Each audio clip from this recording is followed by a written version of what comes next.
Oi pessoal, eu sou o Camilo Nunes, aqui do podcast Papo Trans. Hoje nós vamos conversar um pouco sobre infância trans. E eu gostaria muito também de saber como foi a sua infância e aquilo que você identificou como um processo também da sua transição. Para acompanhar o podcast é necessário também você seguir nossas redes sociais, que é podcast Papo Trans, e também meu perfil pessoal, que é camilo.nunes, com 2 S. Pra gente começar, eu vou conversar um pouco com vocês sobre meu processo. Eu comecei a me entender como um homem trans a partir dos 25 anos.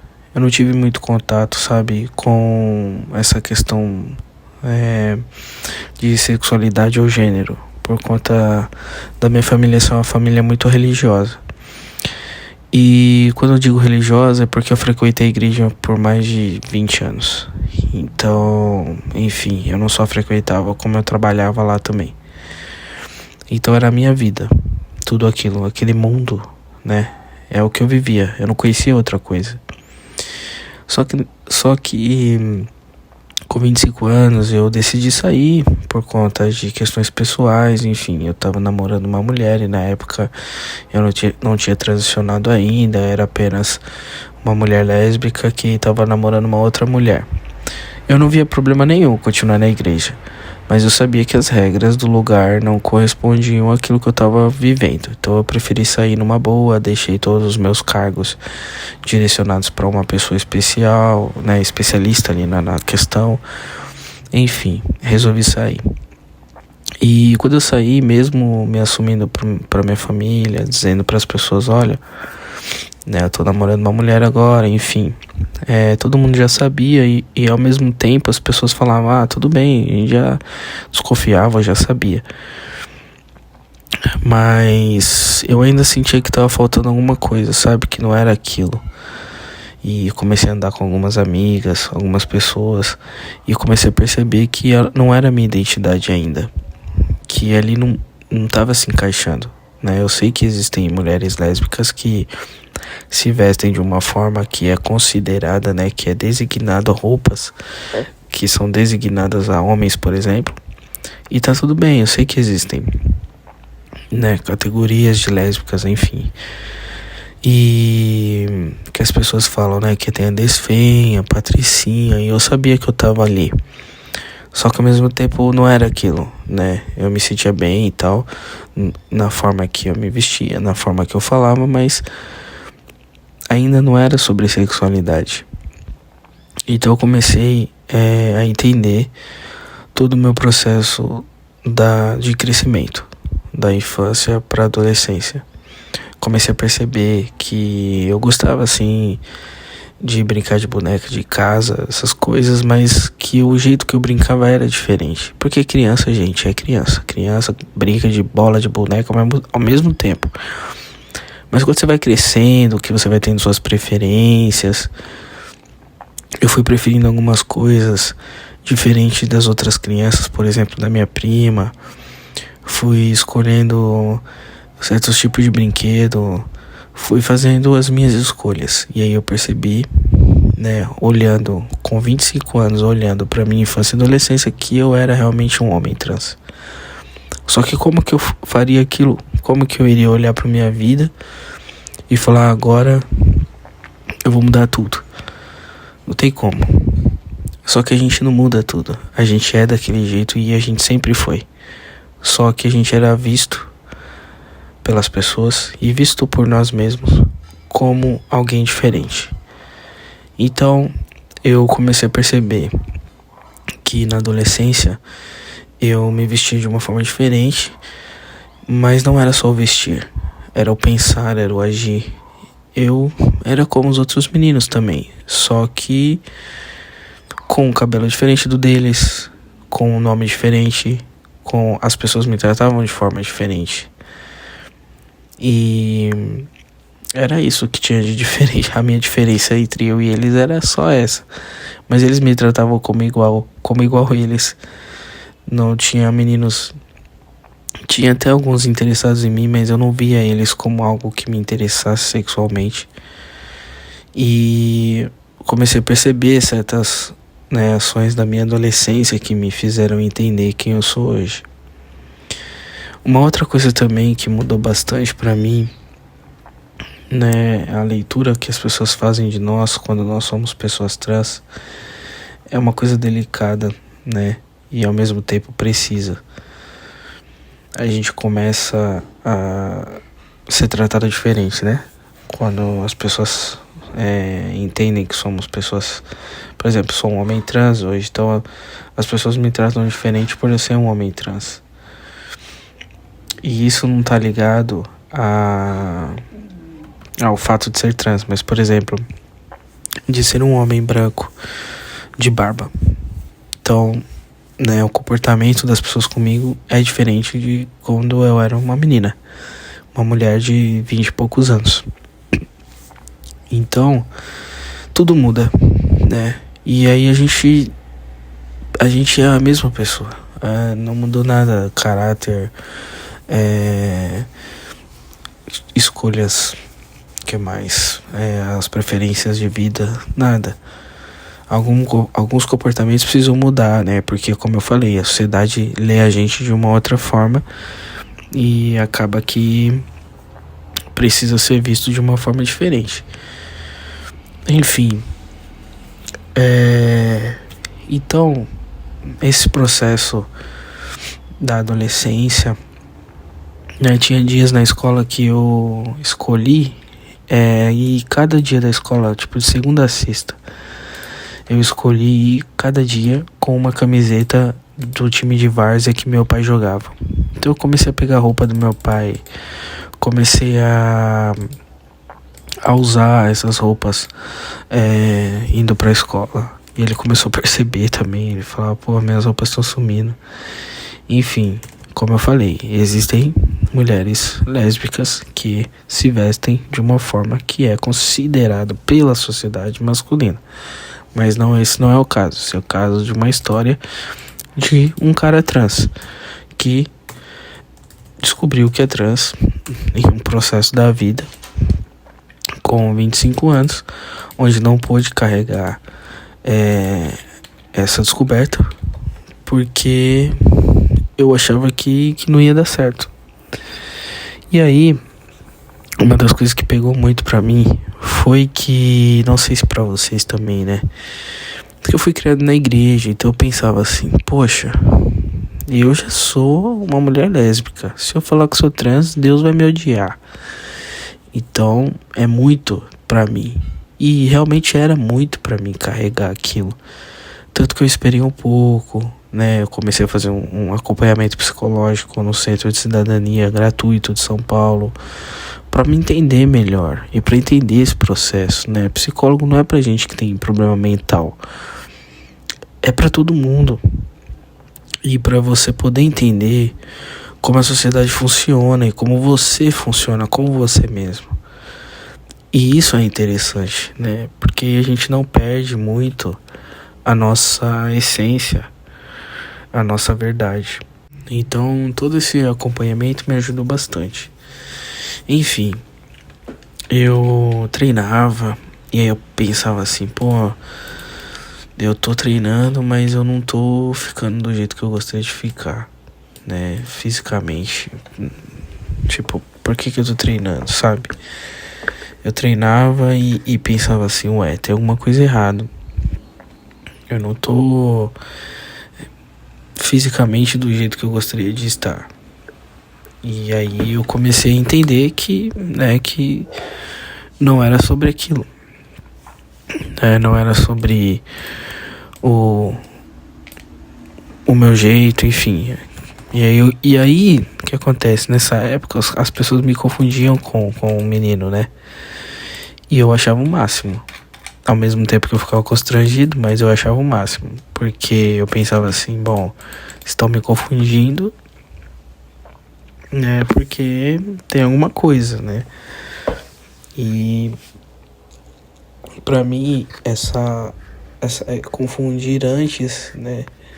Já me dava certeza de que eu me sentia bem com isso. Então, né, eu pude perceber muito essa questão, essa mudança, né, de tratamento, por exemplo. E aí teve uma mudança de tratamento também quando eu transicionei, né, porque algumas pessoas, tipo, erravam meu pronome, meu nome, e eu ficava assim, ué. Quando eu era uma pessoa, uma mina lésbica, tipo, todo mundo me chamava no masculino, agora todo mundo me chama no feminino. Isso pode acontecer com você. Às vezes é porque a pessoa, quem não te conhece, né, a pessoa confunde. Quem te conhece, às vezes, é porque a pessoa é maldosa mesmo. E aí a gente tem que definir, né, aquilo que a pessoa faz por maldade e aquilo que a pessoa faz na inocência. Então, enfim, foi um período de acompanhamento. E eu tava me relacionando com uma pessoa que a gente tinha um relacionamento super tóxico, assim, no sentido de muitas coisas, sabe? E era muito difícil pra mim entender que aquela relação era ruim. E eu não sei porquê, né? Porque quando a gente vê uma pessoa que a gente conhece que tá num relacionamento ruim, o que a gente fala pra essa pessoa? Ah, sai fora, né? Cuidado, enfim. A gente tem uma atitude de mais cuidado com gente que a gente, com pessoas de fora do que com a gente mesmo, né? E isso aconteceu comigo. E, enfim, né? Foi eu entrei nesse processo transexualizador pelo SUS através do acompanhamento psicológico. E eu tinha me separado desse relacionamento, justamente por ser um relacionamento super tóxico. E porque eu precisava cuidar de mim, né? Então eu entrei nesse processo, mas quando a OMS tirou, né, a transexualidade do quadro de doença mental. Então, não é necessário hoje, por exemplo, você fazer, sei lá, 1 ano de sessões de terapia para poder receber uma autorização, digamos assim, para você tomar testosterona, por exemplo, para os meninos que querem tomar, né? Hoje não é necessário, né? Porque o OMS tirou do quadro de doença mental. Enfim, a partir daí eu não tinha conseguido o tratamento, né, a questão da testosterona. Não tinha conseguido. E eu fiquei numa fila para tentar uma vaga em um hospital de São Paulo. Enfim, foi um tormento, né, essa questão. Mas eu em um momento eu desisti, porque aí eu pensei assim, se não tá acontecendo é porque não tem que acontecer, sabe, aquelas coisas de você pensar assim, pô, né, um sinal de que não vai dar certo. Eu pensei várias coisas nesse sentido. E aí no fim, eu dei um tempo, mas fiquei conversando com alguns meninos na internet. Tem essa questão também de você ter referências. Eu tive poucas referências. Tinha 2 rapazes na internet que hoje eles são aí grandes influencers trans. Já participaram de programas de TV, enfim, várias coisas. Mas que nunca me respondiam no direct. Nunca me davam um help, sabe? Nunca me atenderam de fato para conversar. E eu sentia falta de pessoas na internet que eu pudesse conversar e pudesse tirar algumas dúvidas, né? Eles só faziam os vídeos deles, apareciam de vez em quando como pessoas bem-sucedidas, e enfim. E a vida parecia muito fácil para eles, porque eles transicionavam assim de uma forma muito fácil. Uma hora eles estavam de um jeito, outra hora eles estavam de outro. E aí eu ficava me perguntando, será que sei lá, por que pra eles é tão fácil, sabe? Não vi uma pessoa como eu, que veio de um lugar onde não tinha o processo transexualizador. No meu município não tinha. Então eu tinha que passar com um clínico geral. esperar um tempo, passar com o endócrino pra ver se ele me encaminhava pra algum lugar, pra ver, porque talvez essa pessoa não era especializada na questão.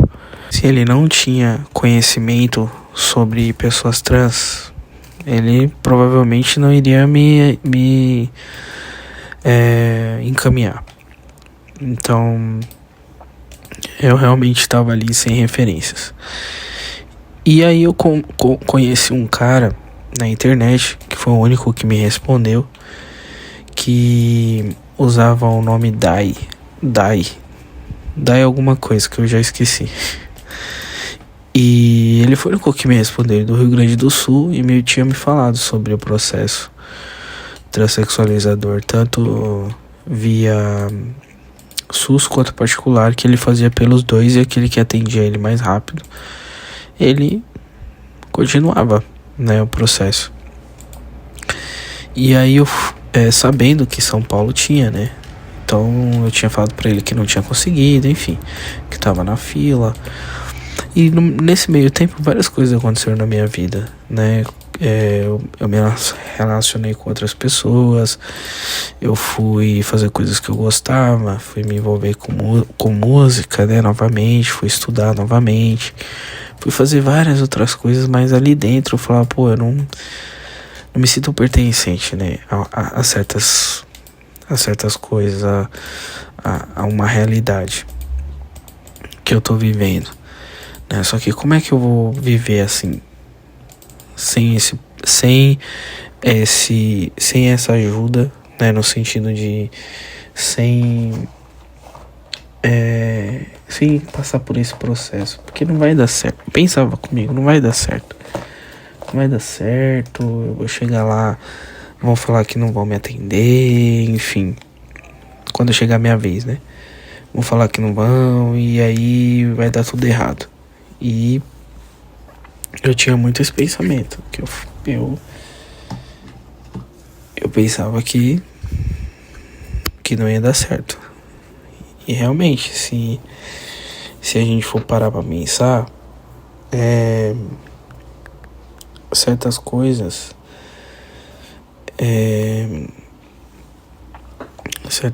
eu, tipo, fiquei incrédulo, assim, de que poderiam acontecer. E aí, de fato, né, não aconteceu por um tempo, não fui chamado. E quando eu decidi, de fato, dar andamento para toda essa questão do processo, que eu tava mais seguro, né, eu tava já numa outra relação, do outro relacionamento, que é o que eu tô hoje, e eu me senti mais seguro. Contei desde o começo do relacionamento, porque também tem essa, quando você se relacionar com alguém, é bom você já contar que você é um cara trans, ou que você é uma pessoa trans, se você sentir segurança, né, de conversar com essa pessoa sobre isso. E aí eu contei, falei, né, da minha história, das coisas, e aí ela meio que, tudo bem, vou te respeitar, enfim, vamos ver aí, né, o que vai acontecer, enfim. E aí foram várias questões que eu fui resolvendo comigo, né, e resolvendo com a vida. E quando eu fui atrás de novo, né, do processo, eu já tava mais seguro de que tudo bem, eu sei quem eu era, já tudo bem eu passar por certas questões que eu poderia passar, né, que o meu maior medo, sabe qual era? Era não conseguir o processo transexualizador. E mudar de nome e tudo, mas eu queria tudo. Eu queria barba, queria fazer a mastec. No começo até a mastectomia eu não pensava tanto. Mas sobre barba, sobre mudar o nome, essas coisas eu pensava. E eu tinha medo das coisas não darem certo, pra depois eu aparecer, falar pra todo mundo, né, eu sou um homem trans e tal, e aí não conseguir nada. Eu tinha esse medo de sofrer isso. E deu tudo certo, consegui o acompanhamento médico, psicológico, até fono, eu consegui através do SUS e consegui tomar a T que eu queria, né? E consegui também passar com a fono, que eu passava sempre, para ajudar na voz, né, nesse processo, porque eu tinha processos disfóricos. E o que é disforia? Disforia é uma crise de ansiedade que se dá devido à questão de gênero. Por exemplo, a minha voz, eu achava que era muito feminina. Tinha uma disforia de gênero relacionada à voz. Sentia que aquilo não era meu, sabe? E através da fono, quando eu comecei a tomar T, me ajudou bastante nesse sentido, né? Eu poder me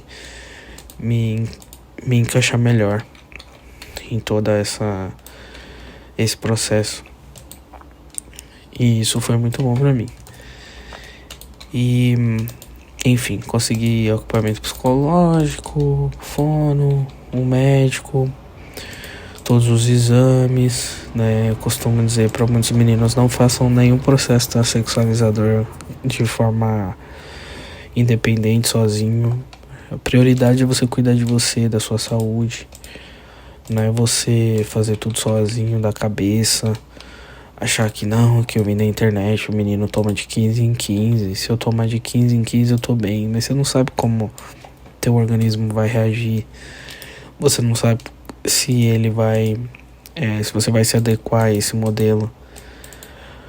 Porque fazendo acompanhamento médico já é um experimento para os próprios médicos trabalharem com corpos trans.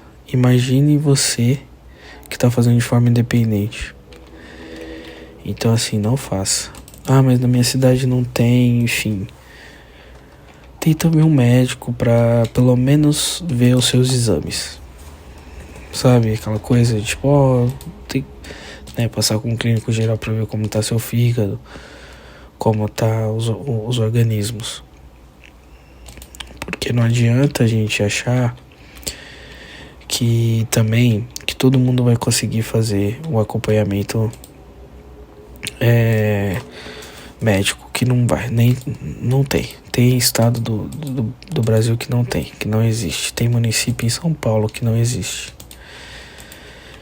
Então assim, né, não vamos romantizar uma coisa que não é nada romântica, né? Que é o fato de que existem muitos lugares transfóbicos que ainda não existem, locais seguros para as pessoas trans.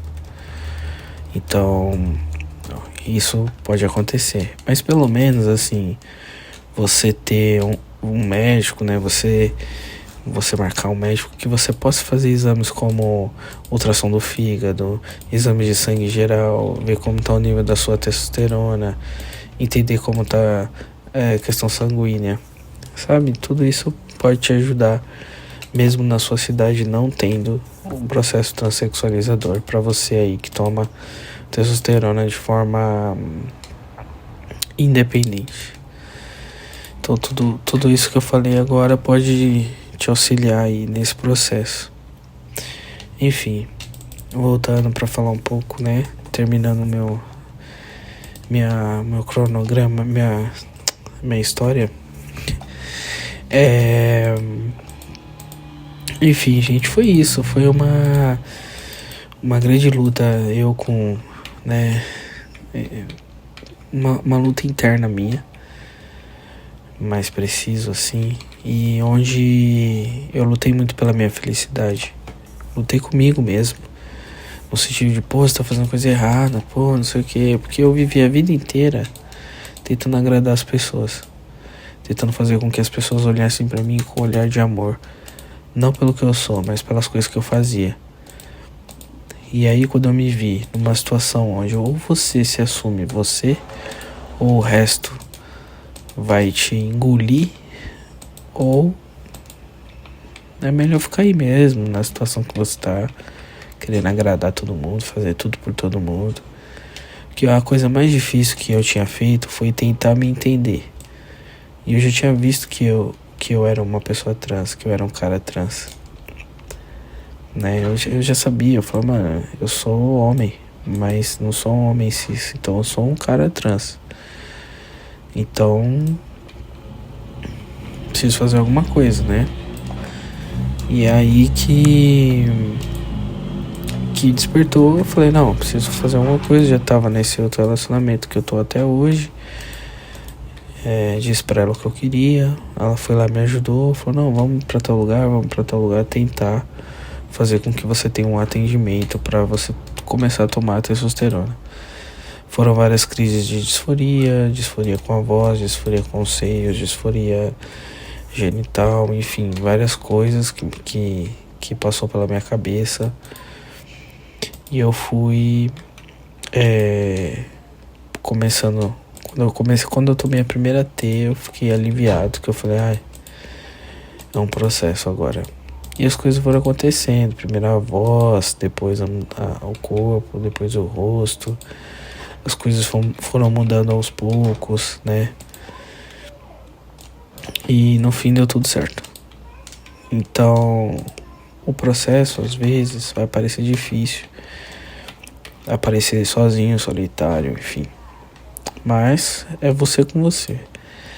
É a escolha da sua felicidade ou escolher agradar todo mundo. E essa era uma das coisas que eu tinha que mudar imediatamente. Era o fato de querer agradar. Tipo, querer agradar todo mundo, querer fazer tudo por todo mundo ao mesmo tempo. E tinha condições pra isso. Enfim.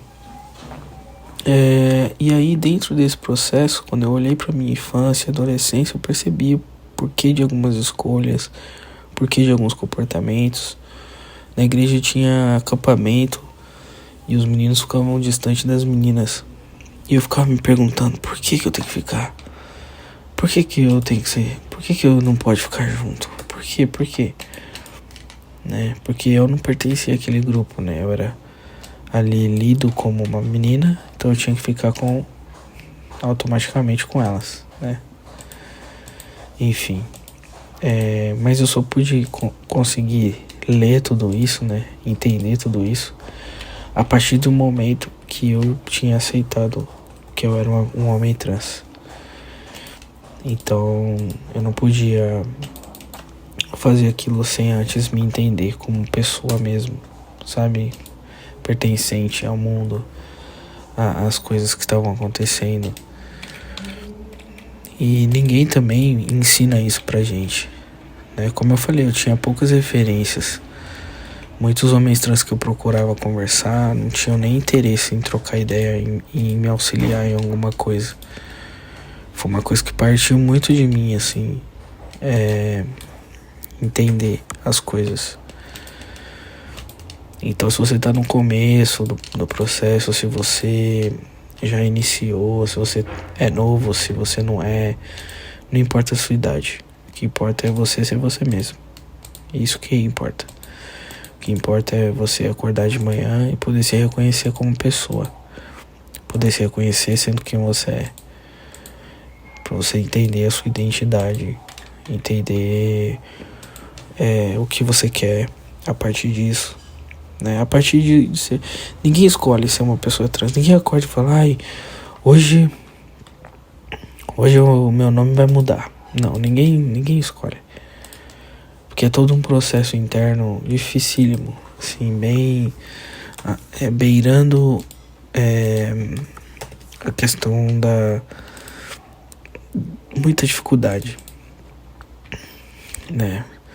Explicar para as pessoas às vezes é difícil, explicar pra gente que já conheceu a gente antes é difícil. Tudo é complexo, mas a gente, né, tem que buscar a nossa felicidade. Como eu falei, eu fui criado de uma forma para agradar todo mundo, para fazer tudo por todo mundo. E quando eu decido fazer algo por mim, né, para as pessoas que me viam e me veem hoje, é difícil. Que fala, né, como pude fazer tal coisa? E a resposta sempre vai ser a mesma, né, pela minha felicidade. Pela minha liberdade, por eu poder ser quem eu sou, por eu poder agir da forma que eu quiser, no sentido de ação mesmo, sem as pessoas ficarem me julgando, né, falando coisas, enfim. Acho que existe uma atenção que a gente precisa dar para quem a gente é, pro nosso sentimento, pra nossa emoção, pra nossa vivência. Esse é o mais importante, a gente tem que dar uma atenção pra nós. A gente não pode ficar olhando o outro e pensar, pô, um dia eu vou ser igual ao fulano. Não, mas se você pode ser você, né, não faz sentido querer ser o outro, ou querer a posição do outro, né, ou querer, Camila, você teve muita coragem. Sim, eu tive, mas muitas pessoas podem ter também, né. Da onde eu vim, quando a gente saía da igreja, a gente tinha muito uma pressão assim de que, tipo, você saiu da igreja, você vai pro inferno. E você da igreja vai pro inferno, você saiu da igreja, você não vai ser próspero, você não vai ser abençoado. E aí muitas pessoas LGBTs voltavam pra igreja com esse medo. Não deu certo com o relacionamento tal, preciso voltar porque é Deus me avisando. É nada, é só seu relacionamento que não deu certo. E tá tudo bem, porque a vida é assim, né? Nem todo mundo quer se relacionar. Não é com todo mundo que você vai ter um relacionamento, né? Enfim, né? Essa foi a minha visão um pouco da infância, da minha infância trans. A gente nasce assim. Não é algo que deu errado no caminho. É quem a gente é. É que uma criança dos anos 90 não teve a informação que uma criança dessa geração tem. Então, a gente tinha que seguir aquilo que nos era imposto e os nossos pais também não tinham acesso a esse conhecimento. E também não fique achando que se você tá transicionando se você tem 25 anos e tá transicionando agora, ou 30, ou 40, ou 50, não fique achando que você é velho demais, que você não sabe, que você esperou demais, que você demorou demais. Não. Saiba que a gente não, às vezes, é o que eu digo, a gente não teve o conhecimento adequado quando a gente era adolescente ou quando a gente era criança, e nem nossos pais tinham.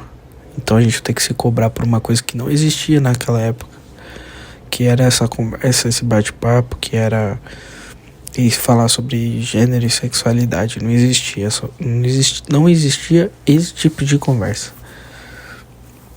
Enfim, esse foi mais um podcast Papo Trans. Espero que tenham gostado. Deixe nos comentários se você teve alguma experiência em relação a isso, como foi sua transição, como foi esse processo, como foi olhar para sua infância e perceber que você já era uma criança trans ou não binária, enfim.